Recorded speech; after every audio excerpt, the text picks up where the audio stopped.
మంటల్నే చలిమంటలుగా భావించేవారు కొందరైతే చితి నిప్పునే వంటపొయ్యిగా బ్రతికేవారు ఇంకొందరు. రండి, కూర్చోండి కాసేపక్కడ. ఇవి కాశీలో కనపడే సత్యాలు. జీవితమంతా నేను నాది అనే రెండింటి మధ్య చిక్కుకుపోయి జీవిత పరమార్థాన్ని, ఈ శరీరం లేకపోయినా ఏది శాశ్వతమో తెలిపే అసలైన చోటు ఈ మహాశ్మశానం. రాజు లేదు, పేద లేదు, ధనిక లేదు, బీద లేదు. ఇక్కడంతా ఒక్కటే.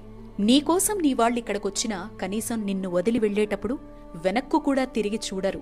నువ్వు ఒంటరివయ్యావే అని కూడా అనుకోరు. కాని రానాన్న అంటూ నీకోసం చూసేది, నీతో తోడుగా ఉండేది, నీకు ధైర్యాన్నిచ్చేదా శివయ్య మాత్రమే. పైగా వచ్చే ప్రతి ఒక్కరి కుడి చెవిలో తారక మంత్రాన్ని బోధిస్తూ ముక్తిని ప్రసాదిస్తున్నాడు కాశీ విశ్వనాథుడు. ఏం లీలలయ్యా శివయ్య, అద్భుతం కదూ. జై కాశీ, దివ్యకాశీ.